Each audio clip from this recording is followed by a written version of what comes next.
Bonjour, hello, bienvenue dans ce nouveau tuto consacré cette fois-ci aux listes multi-choix dont le contenu dépendra d'un type choisi. Par exemple ici le contenu de la liste qui se trouvera dans la colonne D, comme on le voit ici, dépend de ce qu'on choisit dans la colonne B.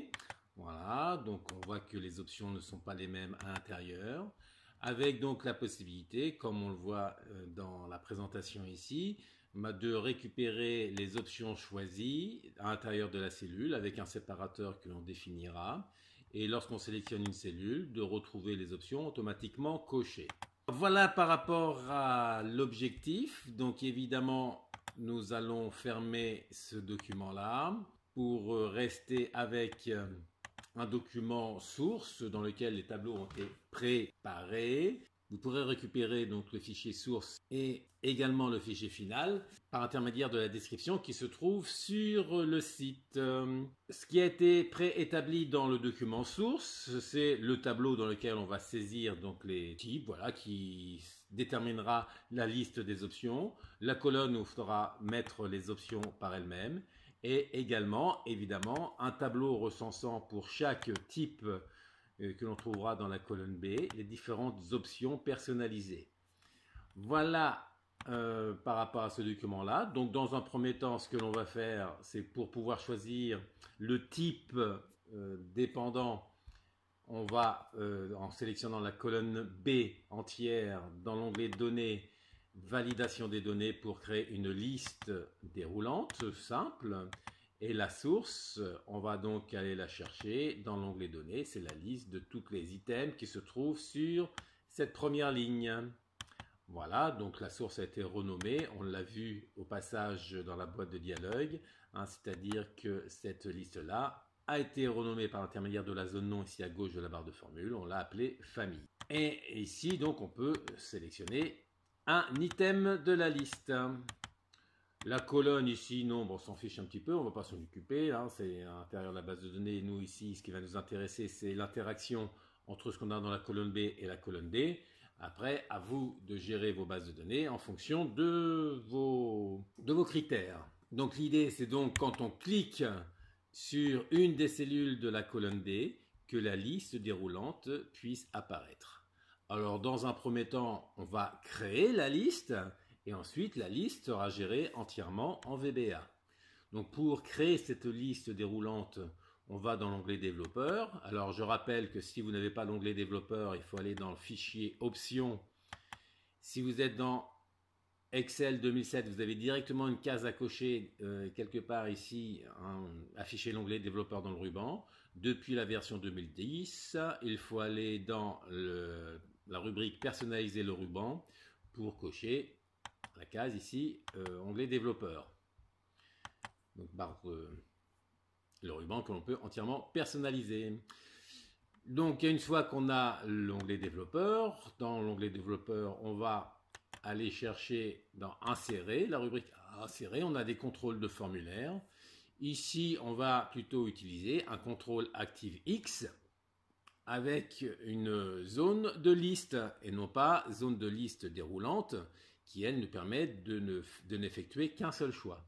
Donc zone de liste, et cette zone de liste, je la dessine un petit peu n'importe où, n'importe comment.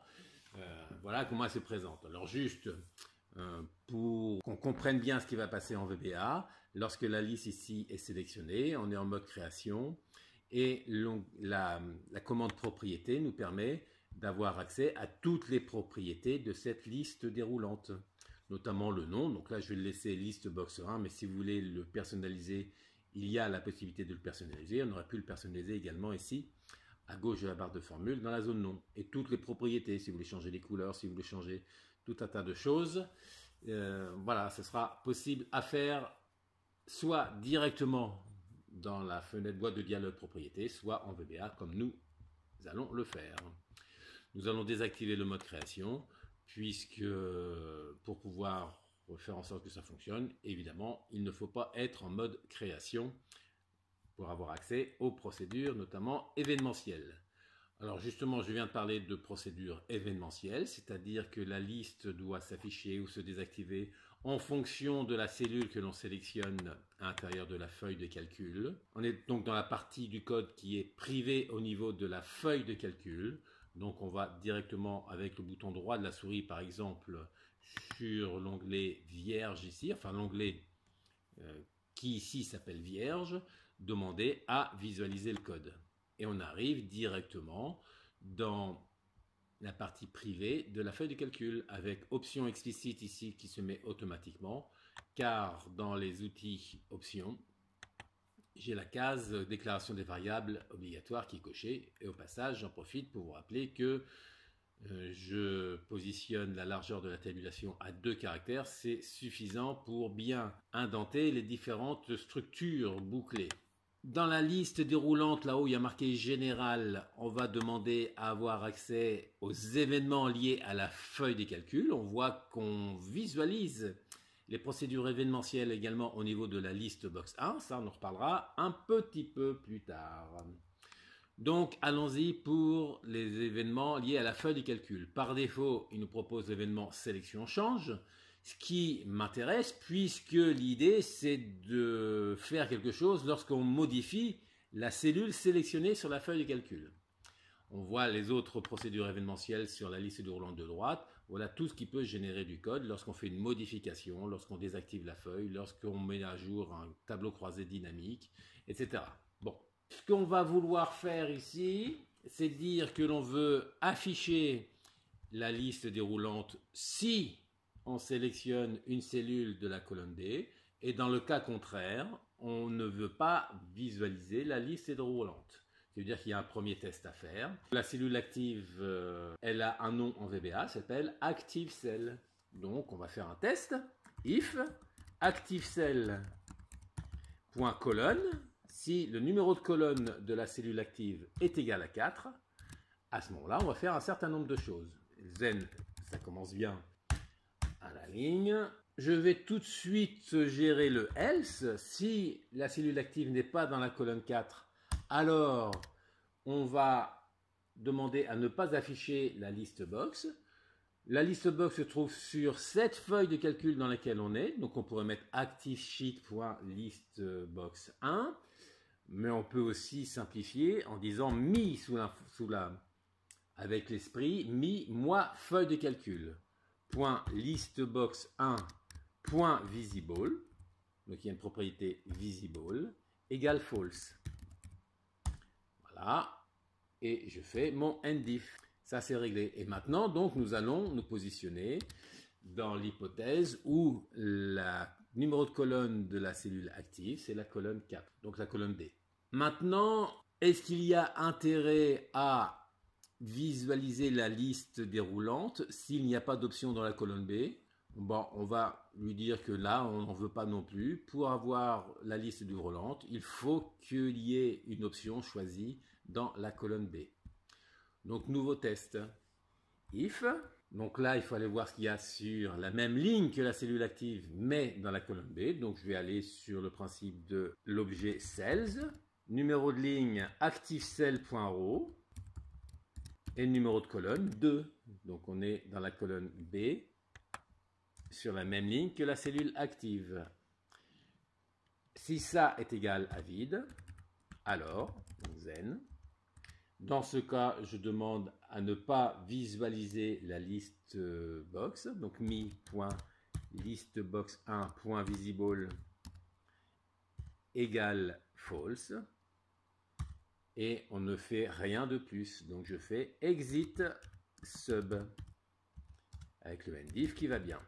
Donc à partir de maintenant, lorsqu'on est à cet endroit-là, ça veut dire qu'on est quelque part dans la colonne D et qu'il y a une option qui a été sélectionnée dans la colonne B. Donc on va gérer la liste box 1. Comme il va y avoir différentes propriétés à gérer dedans, ce que nous allons faire, on va mettre en facteur le fait qu'on veut travailler avec la liste box 1. Donc on va faire un with avec mi.listbox1. Je ferme tout de suite le endWith pour éviter de l'oublier à la fin.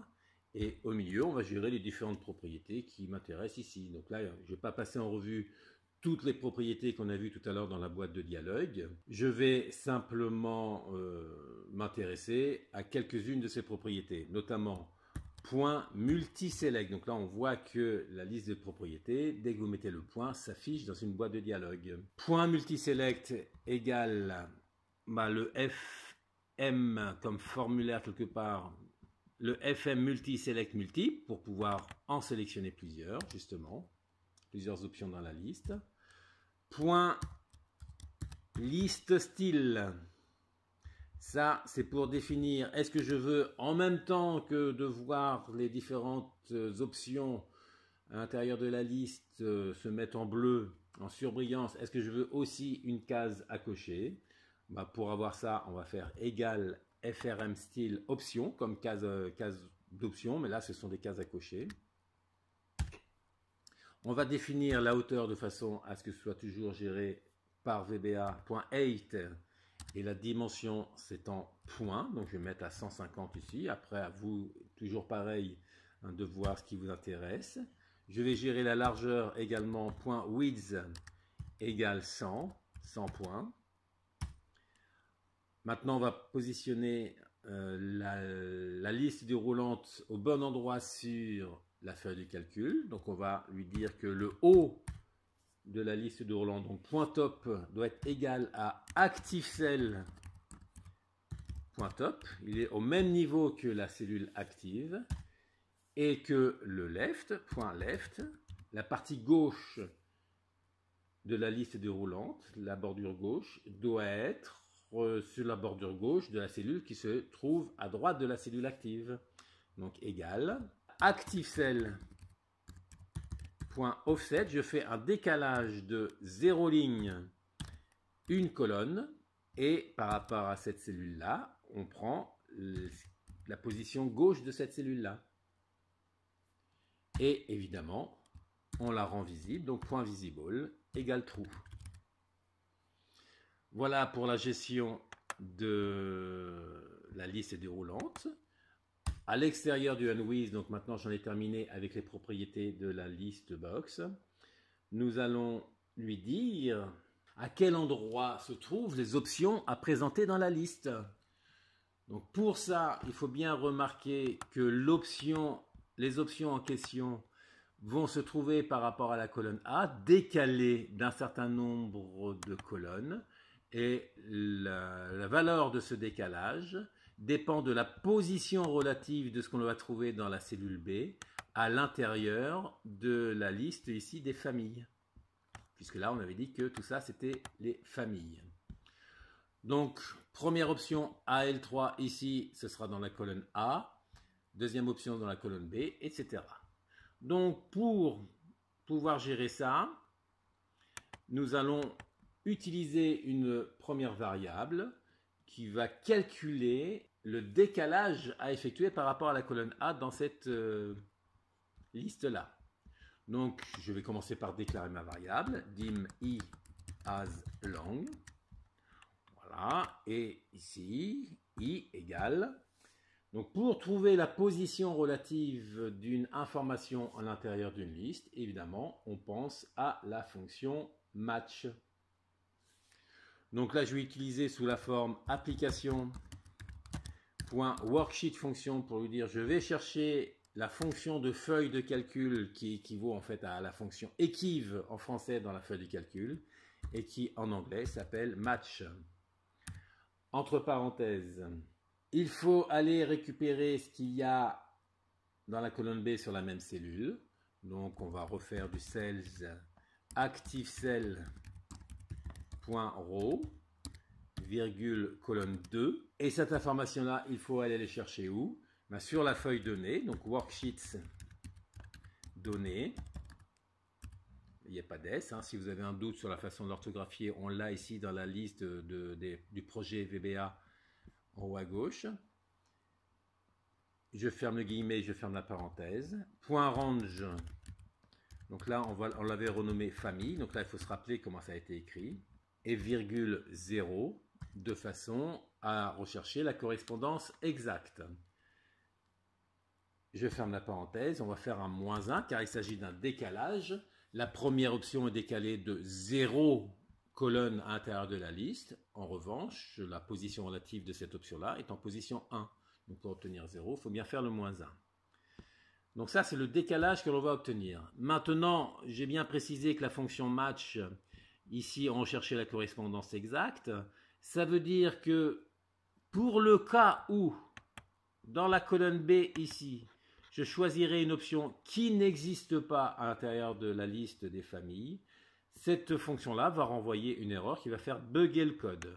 Donc pour éviter le bug, ici je sais le pourquoi du bug qui pourrait intervenir sur l'instruction suivante.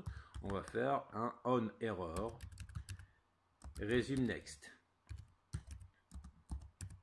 Sans autre formalité.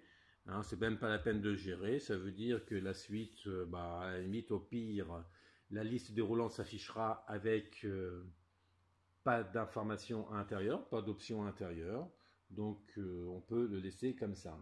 Mais je vais tout de même poursuivre. Donc maintenant on va renseigner le contenu de la liste déroulante. mi.listbox 1.list cette fois-ci. Qu'est-ce qu'on met à l'intérieur de la liste? Égale. Donc on va chercher une plage de cellules dans la feuille donnée. Worksheets donnée. Là c'est une plage de cellules. Donc point range à 1. Donc là, point range. Il faut lui définir la première cellule de la plage en question. La première cellule de la plage en question, elle se trouve sur la feuille donnée. Et on va partir de cette première cellule ici, A1 par exemple, sachant qu'il faudra faire un décalage de une position vers le bas. Mais ça, ce sera plus pratique pour la suite. Donc, point range. La première cellule de la plage en question, c'est toujours sur la worksheets donnée. Il faut bien penser à répéter cette notion de worksheets donnée de façon à ce qu'ils comprennent bien que la cellule A, on va la chercher sur cette feuille-là et non pas sur la feuille vierge. Point range à 1 avec un décalage de une position vers le bas, d'une ligne, donc point offset 1, 0. Alors évidemment, là, dans le cas présent, tel que c'est défini ici, ça aurait été beaucoup plus facile de mettre directement range A2. Hein, mais là, c'est juste pour... tout simplement parce que derrière, pour la dernière cellule, je vais repartir de cette cellule-là, en fait, hein, avec un décalage qui sera différent. Donc, je fais d'ailleurs ici un CTRL-C. Et pour lui dire que la dernière cellule de la plage, on va partir de cette même idée-là, je vais donc faire une virgule. Je vais poursuivre l'instruction sur la ligne d'après, donc je fais espace tiré bas à la ligne. Une indentation pour bien montrer qu'on est dans la même instruction, même si on est sur la ligne suivante. Et avec le CTRL V, je récupère ça, sauf que le offset ici, il va changer. Donc on reste avec... on va se mettre avec un décalage de 0 ligne pour rester sur la première ligne là-haut. Le numéro de colonne, ce sera donc I, un décalage de colonne I.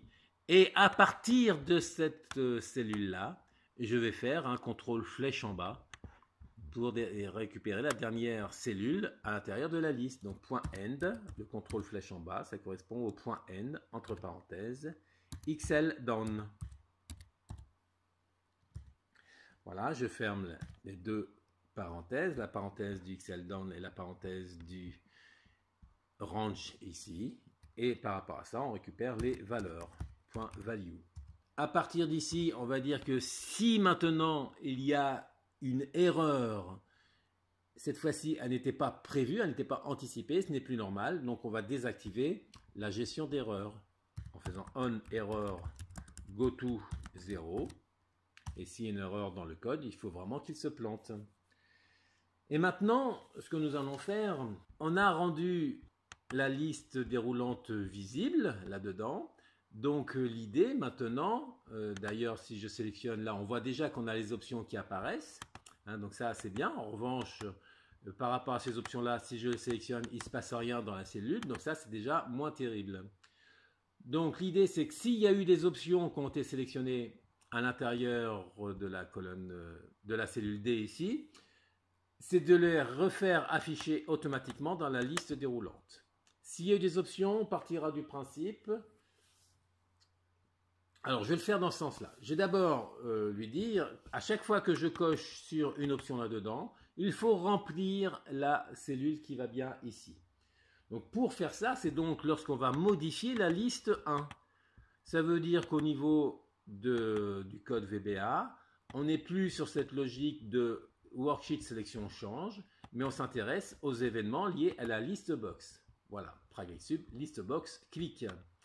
Donc il me propose lorsqu'on fait un clic, moi je préférais lorsqu'on fait une modification dans la liste box. Ce qui veut dire que la liste box clic ici ne m'intéresse plus. Donc on va pour l'instant gérer ça et on reviendra ensuite pour remplir la liste roulante à l'envers. Nous allons prévoir la chaîne de caractères à inscrire dans cette cellule-là qui va s'alimenter, la chaîne de caractères, avant de l'afficher. On va la gérer à l'intérieur d'une chaîne de caractères d'une variable VBA qui va s'occuper de savoir ce qui est coché dans la liste ici. Donc pour ça, donc, nous allons utiliser une variable de type chaîne de caractères que je déclare en haut du module, dim stemp comme temporaire as string, chaîne de caractères.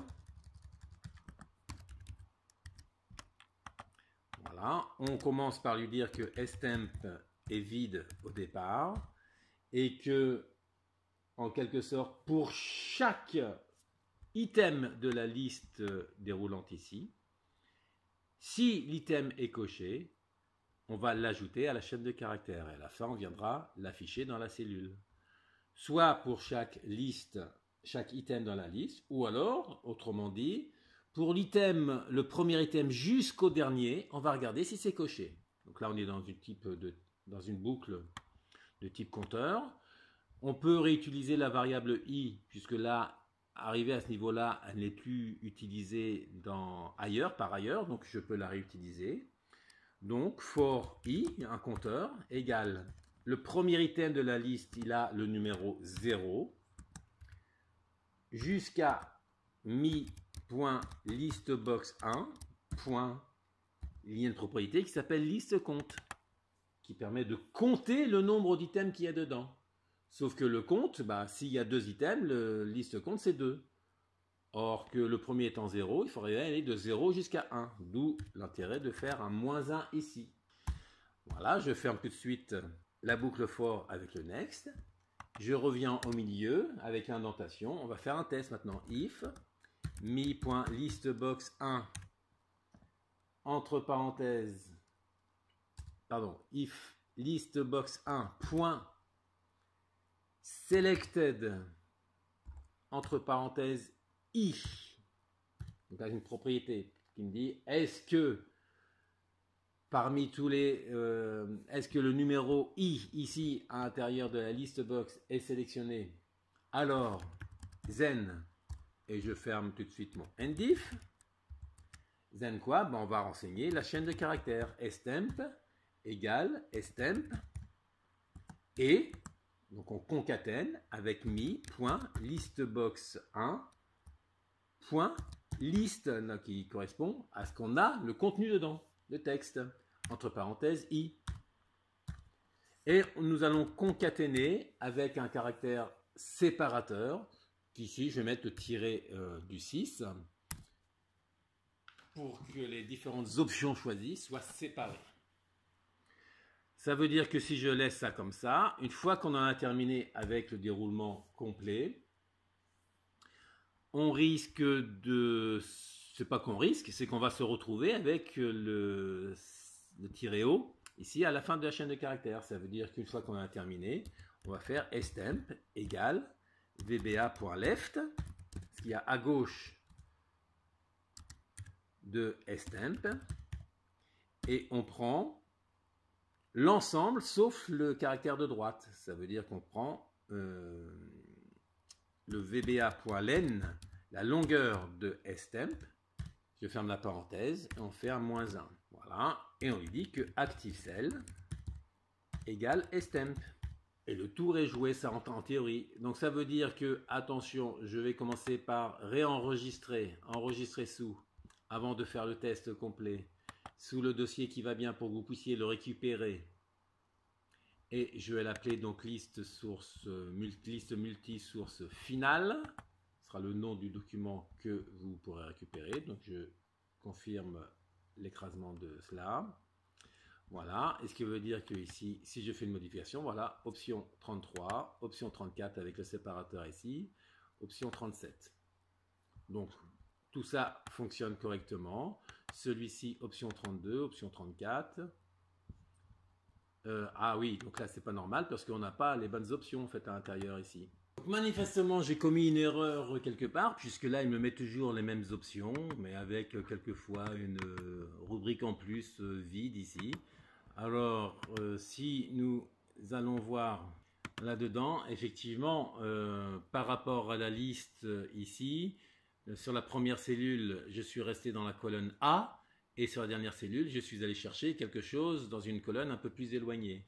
Donc ça veut dire que l'offset ici, il fallait penser à lui faire un décalage de I pour aller chercher une information qui se trouvait vraiment uniquement dans une seule colonne.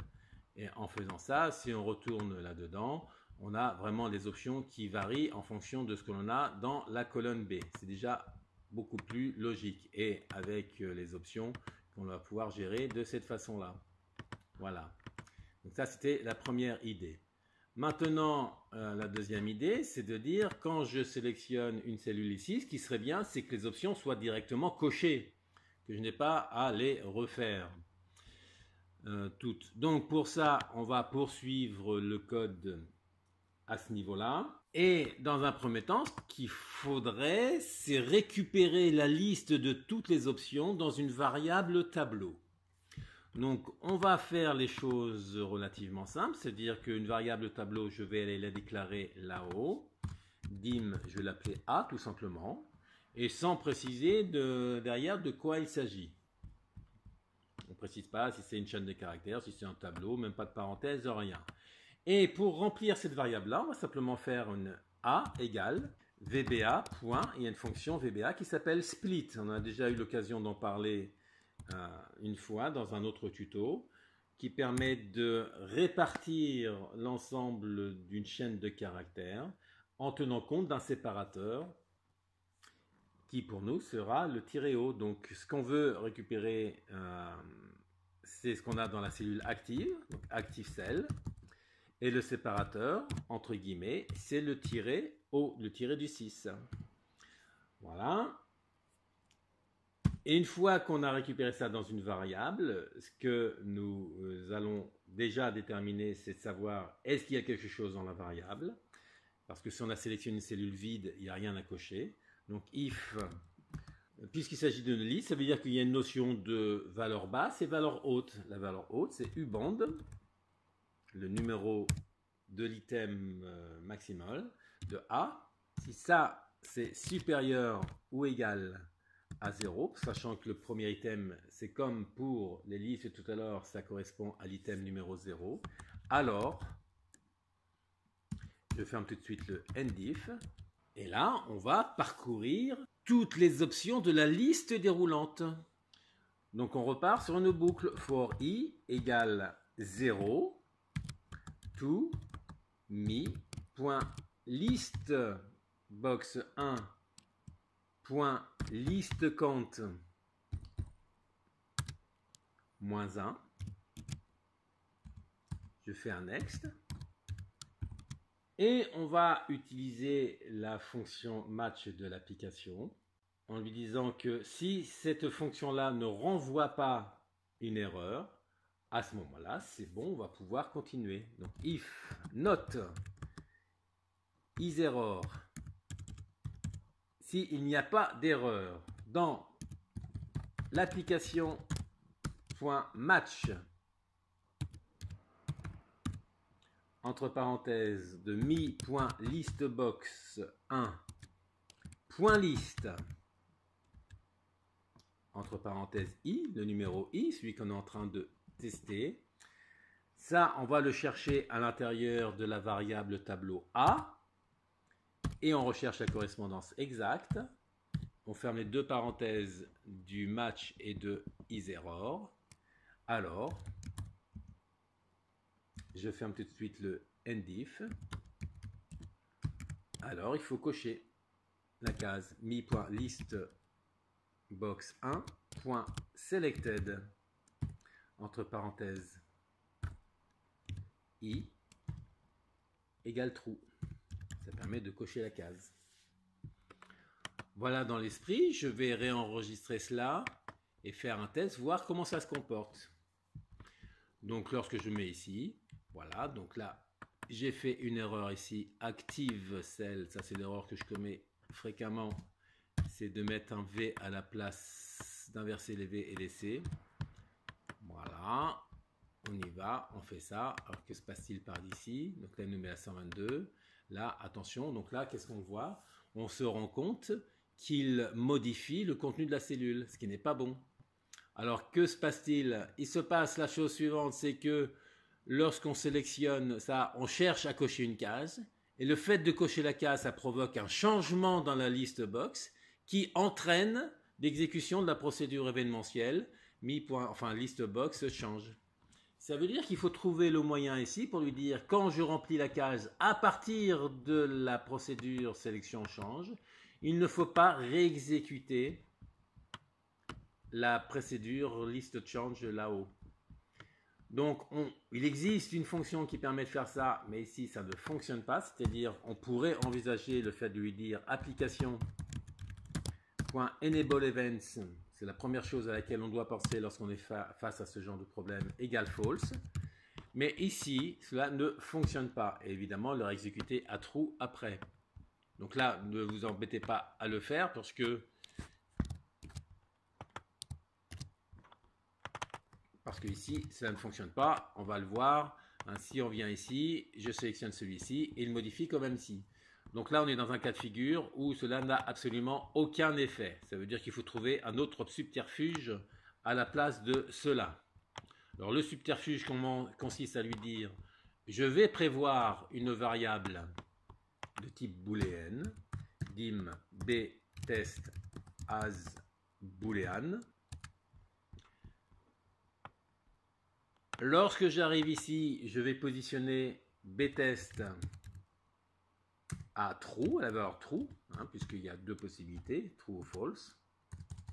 Donc btest égale true. Et à la fin, je repositionne à false, btest égale false. Et au niveau de la procédure événementielle là-haut, avant toute chose, on va tester btest, if btest, then, à ce moment-là, on lui dit de ne pas exécuter la suite. Exit sub.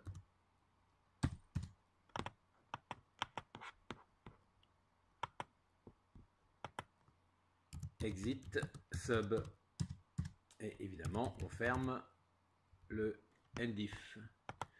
Voilà, et donc là, je coche plusieurs options, je reviens ailleurs, je coche plusieurs options, je reviens ailleurs, je coche plusieurs options, et si je reviens dans celle-ci, il coche bien les trois options qui avaient été choisies. Eh bien, au final, on en a terminé avec ce tuto, puisqu'on a tous les objectifs, à savoir que lorsque je sélectionne une option ici, on a, en sélectionnant la colonne D, sur la même ligne, la liste des options qui correspondent à ce choix-là. Et quand on coche, ça se remplit bien.